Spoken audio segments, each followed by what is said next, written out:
A widow steps off the train with 3 children and a folded deed. But the land her husband died for is already claimed by a powerful stranger. In a town where bells toll like verdicts and justice is bought in gold, the question is simple. Will she lose everything, or uncover the secret that could change her fate? The depot bell struck 9 when Sarah Whitmore stepped from the westbound coach, her 3 children pressed against her black wool skirt like sparrows in a storm. The brass gate to Millfield's passenger platform stood locked, though she could see the station master's lamp burning yellow in the window beyond. "Mama, I'm cold," whispered Emma, her youngest, tugging at the folded homestead deed Sarah kept tucked in her coat pocket. "Hush now." Sarah shifted baby Thomas higher on her hip and counted the coins in her reticule, $4.37, enough for supper and a room if she could find one. The spring wind cut across the Dakota prairie with winter's last teeth, and storm clouds gathered black against the evening sky. A man emerged from the station house, tall and weathered, wearing a railroad conductor's cap. He carried a ring of keys that jangled with each step across the wooden planks. "Mrs. Whitmore?" He stopped before the gate. "I'm Ben Curtis, depot agent. Got word you were coming on the evening run." Sarah nodded, studying his face in the lamplight. "My husband wrote that someone would meet us." "But James—" She couldn't finish. The telegram from the territorial marshal, still crumpled in her other pocket, told the story, "Claim jumpers. A fight. A grave she'd never seen." Ben Curtis turned the key in the brass lock. The gate swung open with a creak that sounded like home. The wind howled through gaps in the boarding-house walls as Sarah tucked her children into the narrow bed they'd share for the night.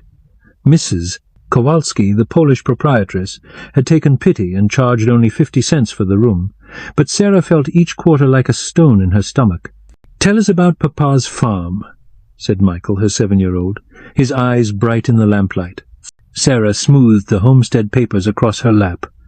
160 acres of good prairie soil. A cabin with 2 rooms and a well that runs sweet.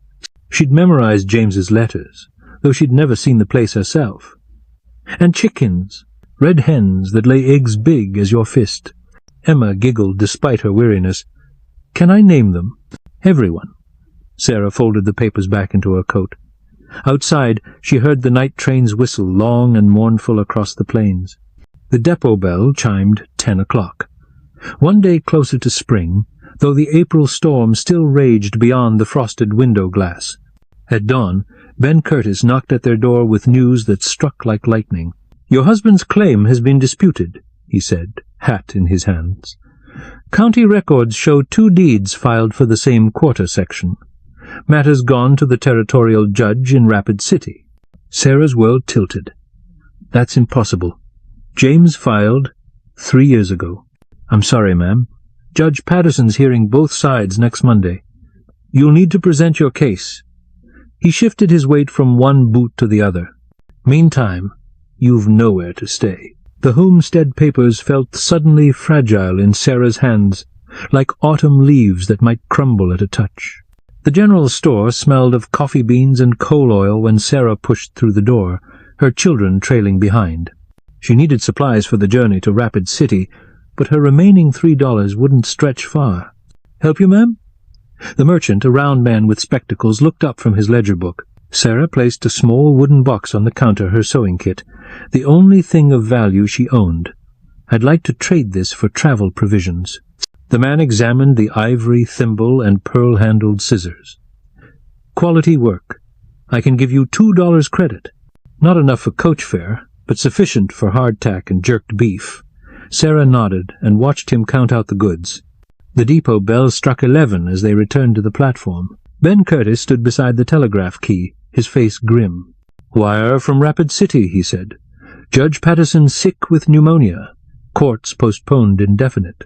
Sarah sank onto a bench, Thomas growing heavy in her arms. "What do we do now?" Michael tugged at her sleeve. "Mama, look." A woman approached across the platform, her grey hair pinned neat beneath a blue bonnet. She carried a leather medical bag and wore the practical dress of a frontier midwife. "I'm Anna Pedersen," she said, setting her bag at Sarah's feet. "Heard you folks might need assistance." The morning sun broke through the storm clouds, warming Sarah's face for the first time in weeks. Ben Curtis checked his pocket watch. Eastbound's due at past.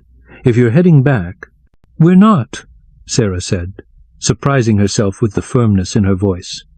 "This is our home now. We'll make our stand here." Anna smiled and lifted her bag. "Then you'll need a place to light while you sort things out." Anna's cabin sat 2 miles from town, surrounded by a kitchen garden that spoke of years tending this patch of prairie. She led them through the wooden gate and up the stone path, her keys singing against her hip. "Lost my own husband 2 winters past," she said, pushing open the door. "Got room for more souls who need sheltering." The cabin held the warmth of beeswax candles and dried herbs hanging from the rafters. Emma ran her fingers along a quilt stretched across the main room, 9-patch pattern in blue and yellow calico. "That's my wedding quilt," Anna said.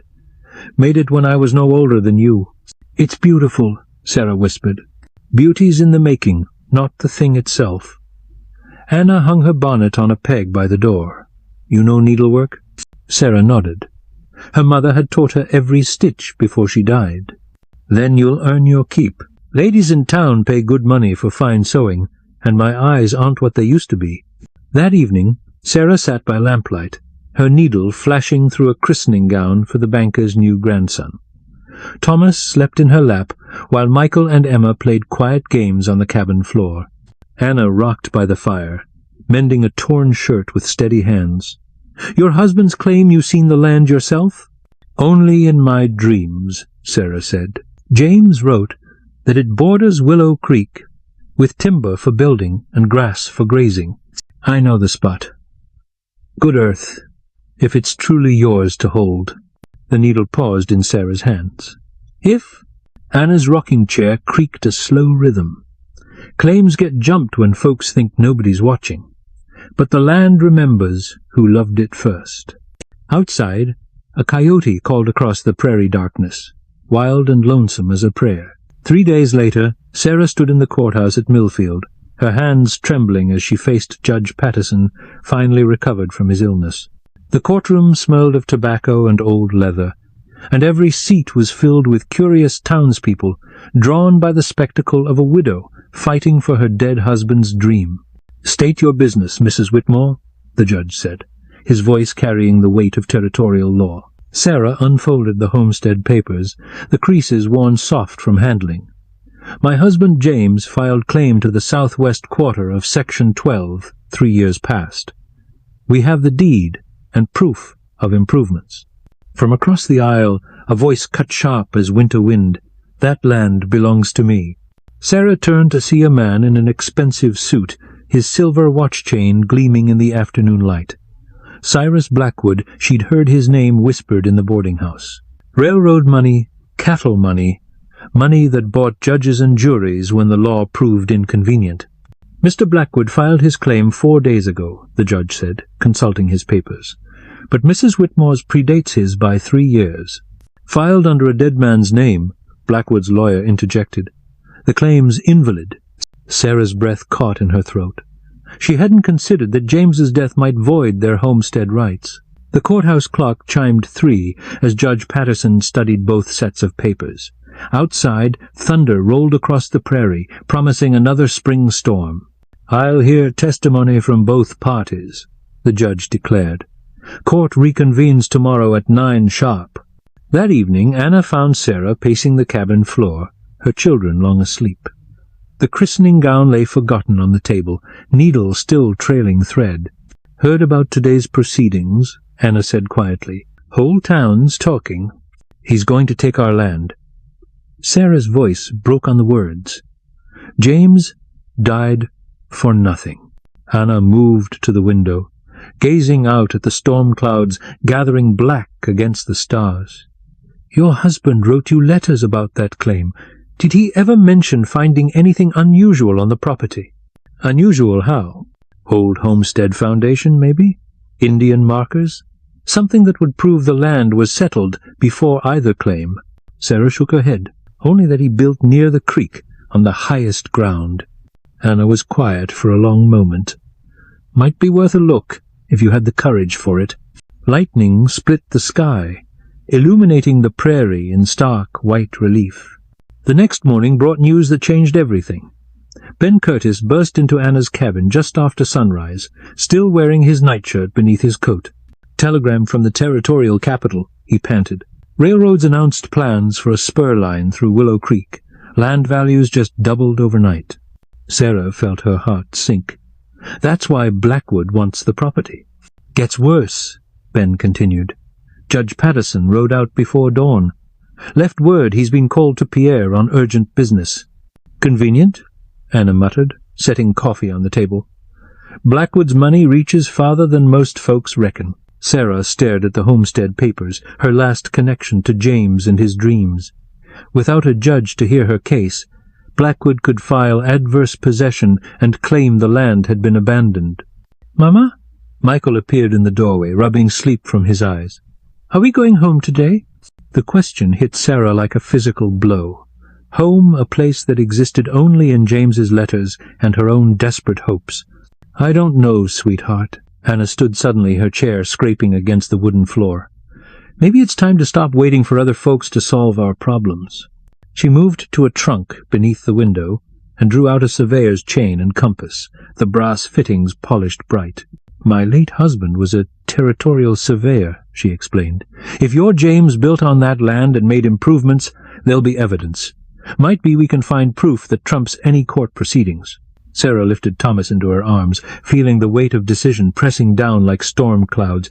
"It's 20 miles to Willow Creek through country I've never seen." "I know the way," Anna said simply, "and I know the law. If we can document prior settlement, Blackwood's claim won't hold water." The depot bell chimed 8 o'clock in the distance, marking another hour closer to losing everything James had worked to build. By noon, they'd traveled 15 miles across rolling prairie, Anna's surveyor tools rattling in the wagon bed alongside provisions for the children. The storm had blown itself out during the night, leaving the air clean and sharp with the scent of new grass. "There," Anna pointed ahead to a line of cottonwoods marking the creek. "Your husband chose well. High ground, good water, timber for fuel." Sarah's pulse quickened as they approached the homestead site. She could see the cabin now, small and weathered but solid, with a kitchen garden plot still visible beneath last year's weeds. Michael and Emma ran ahead, their voices bright with excitement. "Mama, look, there's the well Papa wrote about." But it was Thomas who made the discovery that changed everything. Toddling behind his siblings, he stopped beside a pile of field stones that had once formed a foundation. His chubby fingers closed around something metallic, half buried in the dirt. "What's that, baby?" Sarah knelt beside him as he held up his prize, a brass surveyor's marker, green with age. Anna examined it with trembling hands. "Property corner. This stone foundation predates any recent claim by 20 years or more." Sarah felt her breath catch. "What does that mean?" "Means this land was homesteaded before, then abandoned. Your husband's claim supersedes Blackwood's because he actually settled and improved the property." Anna's eyes shone with something like victory. "But we need to document everything proper." They spent the afternoon measuring and recording, Anna's surveyor skills proving invaluable as she mapped the old foundation against James's cabin. The evidence was clear: 2 separate periods of settlement, with James's improvements built directly over the earlier homestead site. "Continuity of use," Anna explained as she sketched the layout in her field book. "Legal principle that protects legitimate settlers against speculative claims."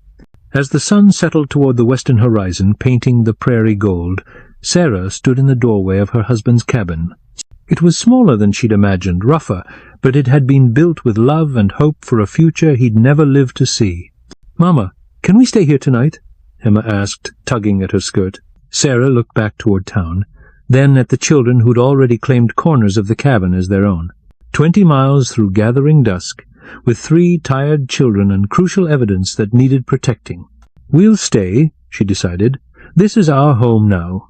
The wind picked up as darkness fell, setting the cottonwoods to whispering beside the creek. Sarah lit the oil lamp James had left on the kitchen table and gathered her children close, reading to them from the only book they owned, a collection of Bible stories her mother had given her as a wedding gift.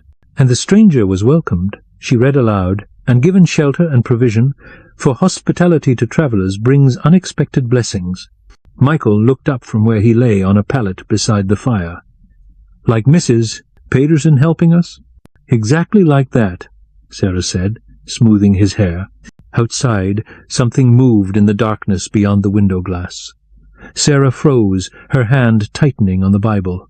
"Stay here," she whispered to the children, moving quietly to peer through the curtain. 3 riders sat their horses just beyond the circle of lamplight, their faces hidden beneath hat brims. She recognized Blackwood's voice when he called out, "Mrs. Whitmore, we need to have words."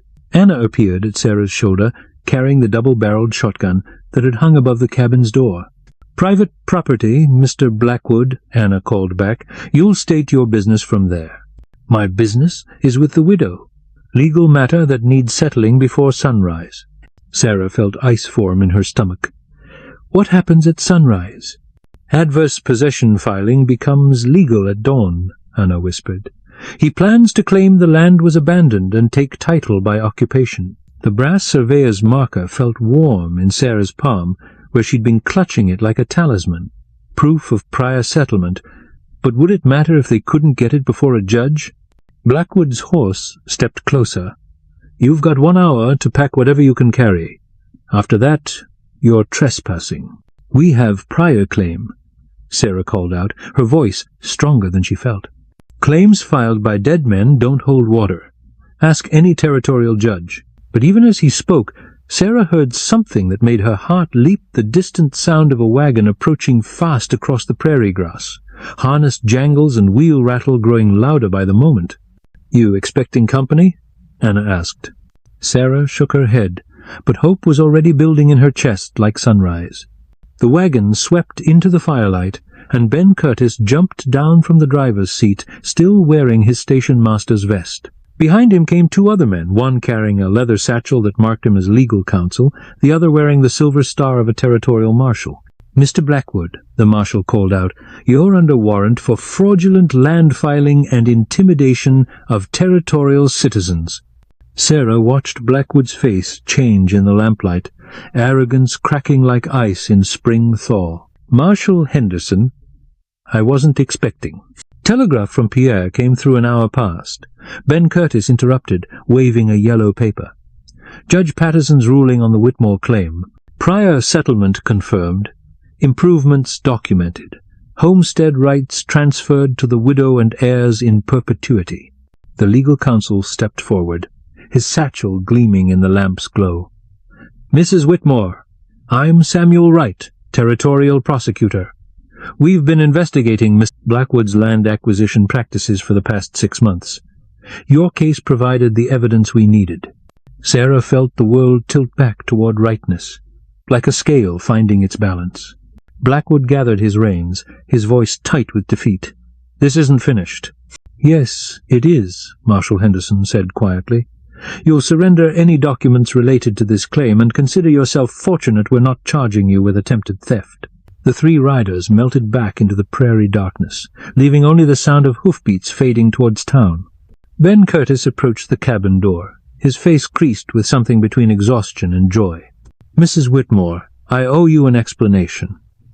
When Anna sent word about what you'd found here, I wired the territorial office direct. Seems they've been watching Blackwood's railroad connections for months, waiting for him to overplay his hand." Anna leaned the shotgun against the doorframe and smiled. "Sometimes justice needs a little helping along." Sarah looked around at the faces gathered in her lamplight, Ben Curtis, who'd opened the first gate, Anna, who'd offered shelter, Marshal Henderson, who'd enforced the law, and her 3 children who'd traveled so far to find home. "How can I ever repay such kindness?" "No debt owed," Anna said simply. "Folks help folks out here. That's how we all survive the prairie." As the officials prepared to return to town, Ben Curtis pressed something into Sarah's palm, a brass key that caught the firelight like a promise. "For your gate," he said. "Every homestead needs proper boundaries."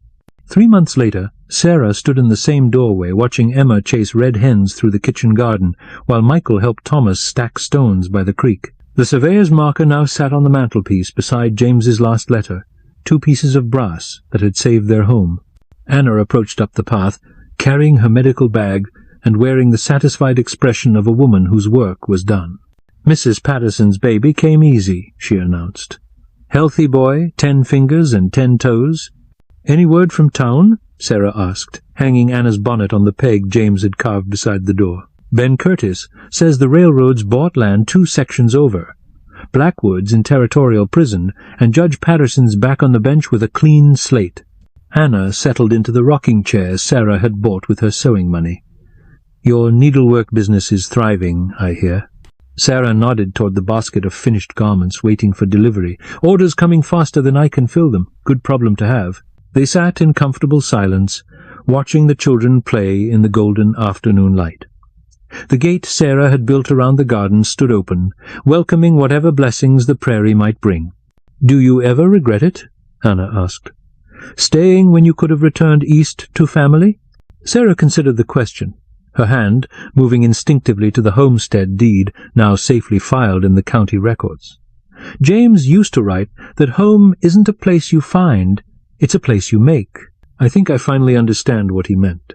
A meadowlark called from the cottonwoods, its song bright and clear as promise itself. In the distance the evening train whistled its passage toward towns and territories still waiting to be built. Emma ran to the porch, her apron full of speckled eggs. "Mama, look what the red hens gave us." "Beautiful," Sarah said, gathering her youngest into her arms. "Just like everything else we've been given." The sun touched the western horizon, painting the cabin and garden and rolling prairie in shades of gold that would last until tomorrow brought its own gifts of light and possibility. As darkness settled over the homestead, Sarah lit the oil lamp and opened her Bible to read the evening story. But tonight she found herself telling a different tale about a widow and 3 children who'd waited at a gate until a stranger opened it and led them home to themselves. The prairie wind sang through the cottonwoods, carrying the scent of new grass and the promise of rain. In the distance, a coyote called, not lonesome now, but wild and free as the country that had chosen to shelter them. If you'd like more stories like this, stay a while, I'll tell the next one tomorrow night.